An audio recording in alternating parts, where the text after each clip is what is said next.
ပေးမလို့လားမင်းစင်လားတူညီခွဲပြောင်းမှုကိုနေချေရက်ကြည့်မလို့လားလာချင်ကြရကိုလာချင်ကြရရဲ့ချေ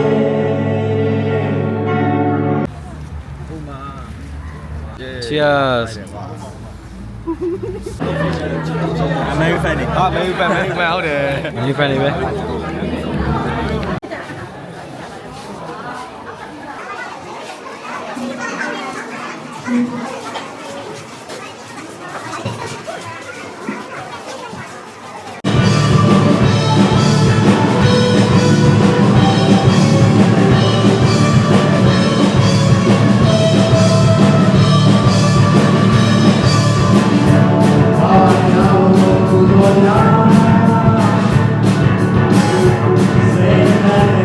Don't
pieces နဲ့ဖြတ်တန်းတာကျွန်တော်ငငယ်ကကျောင်းနေပါတီပေါ့ pieces original member တွေနဲ့အဲ့တော့တော်တော်ကြာပါပြီ pieces ကကျွန်တော်ဟိုတည်တာပေါ့9 night indie ဟို sakura ဗာလဲရန်ကုန်မှာလုပ်တဲ့ပွဲမှာတည်တာ pieces ကိုဘာမှစသိလဲဆိုတော့ General Tiger Gun နဲ့ pieces နဲ့အတွဲခွေပေါ့ဟိုဟာ9 night ကလုပ်တယ်ပေါ့အဲ့ကနေစပြီးတော့ချင်းတွေတောက်လျှောက်နားထောင်ပြတယ် pieces ချင်းတွေတောက်လျှောက်နားထောင်ပြတယ် pieces နဲ့တိတာကဟိုပါပေါ့ကြာပြီဆိုတာကဟိုပေါ့သူတို့ကတော့ကိုယ်တည်းစောပါတယ်ကျွန်တော်လည်းပန်နဲ့ဆွဲတယ်လို့ဘန်နဲ့ရောက်လာပြီးတော့မှတိရပါလို့ တီအရင်ကဂျမ်မစ်တို့ဘာလို့ဟာတွေရောပွဲတွေပါမှာစုံနေရဆိုတီတောင်16 19လောက်ဖြစ်မယ်နဲ့တူတယ်ဂျမ်မစ်ကာလာနေနော်ဟုတ်တယ် business ကဟိုကဂျမ်မစ်ကထုတ်တဲ့အခွေတစ်ခွေတွေကနေနားတော့ဘူးလေတင်တယ် yeah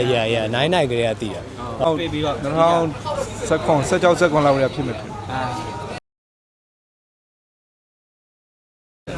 ကြိုက်ဆုံးတာကျွန်တော်တီးရတဲ့ခွေပေါ့ကျေကဘာခီးစဲ အကြိုက်ဆုံးသချင်းကတော့အဲ့ချိန်တော့ကနေပြီးတော့အခုချိန်ဒီကြိုက်ဆုံးဆိုတာအကျဉ်းသားစိုက်ခင်းများရယ်ပြီးတော့ပြုံးတေးရယ်ကြိုက် all time အကြိုက်ဆုံးကတော့အကျဉ်းသားတကောင်သာပေးပါပါဗျာ pieces ရဲ့အကြိုက်ဆုံးသချင်းပြောရမယ်ကန်းချီ အကြိုက်ဆုံးသချင်းကဝင်ကဘာညများ peace စီရဲ့အကြိုက်ဆုံးချင်းဆိုရင်အခုဆိုရင်ညာချမ်းမောင်ကြီးကြိုက်နေတယ် လင်းစေး